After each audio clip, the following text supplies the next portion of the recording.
Over the last few years, the nation's highway has experienced unprecedented levels of development and transformation. But has the development resolved any of the problems commuters encounter on a daily basis? Keon Guy is the owner of That Guy Consultants, an unregistered foreign used car dealer. He says his role is to assist a personal importer in importing a car on the nation's roads. Guy wanted to address claims made by the president of the Foreign Used Car Dealers Association. He says the claims that unregistered dealers are unscrupulous are unfounded. Consultants offer the opportunity to own a vehicle but at a much cheaper cost.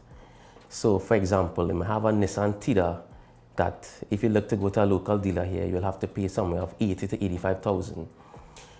But going through a consultant, you could have that vehicle supplied for about $65,000. As long as they have a demand for the vehicles, regardless of whether it's supplied by a consultant, a used car dealer, or a new car dealer, it will continue to have traffic on the road. Vehicles are in high demand. It doesn't matter who supplies it.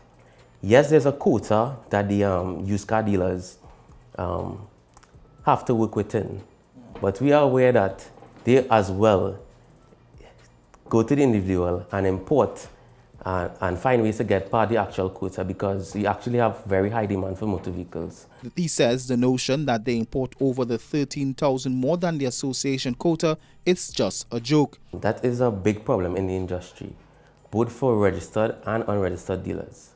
I know persons that have clients that I've dealt with that would have had stories before that they were scammed before of their monies. Even one particular case where this lady was so ashamed that she requested that she bring another vehicle, unknown to her family that she was initially scammed. And we were able to supply that vehicle for her just at cost price because of the situation. Fraud in Trinidad and Tobago is a very big problem. We recommend is looking at the person's track record. You need to find out if they had any clients in the past, get their contact information, probably get in touch with them, whether they have websites or Facebook sites that they could go to and check out their reviews. The blame game between the two parties has no end. Meet Shelly-Ann. She was robbed over $30,000 by an alleged foreign used car importer. She wanted an off-camera interview to protect her identity as the matter is pending before the courts. He met with me at my workplace. I gave him the 2 bank drafts. He wrote up receipts for both of them. And for the next 3 months, it was torture because I was going to school part-time, working as well, full-time. I'm a single mother, so it was very difficult to balance everything without a vehicle. Shelly-Ann sent a stern warning to citizens. I got a new job, so I had to start a new job in November.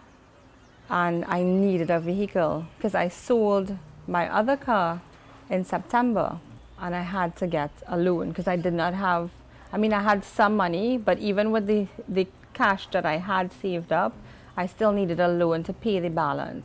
So I had to go get a loan. So right now I'm paying back a loan. Yeah. And if he did not rob me of my money, I could have purchased a vehicle like flat out, you know. Like especially because the one I have now is a second-hand vehicle. I could have got a second-hand vehicle without having to take a loan. But now I have to pay $2,500 every month. Adding to the discussion was the minister in charge of the industry, Minister of Trade and Investment, Vasan Bharat. All of those names of those organizations who are authorized dealers are on the ministry's website. So we want to urge the population, those who wish to purchase used cars, that they should go onto the ministry's website, check that they are dealing with a legitimate dealer, because I have to tell you there are a number of people who advertise in the classifieds, you see it on a daily basis, who are not registered, who really are just bringing in a one-off vehicle, and really there are no guarantees or warranties attached to that purchase.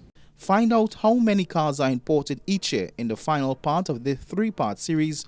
Also, we speak to the Minister of Transport, Stephen Cadiz. Otto Carrington, CNC3 News, Port of Spain.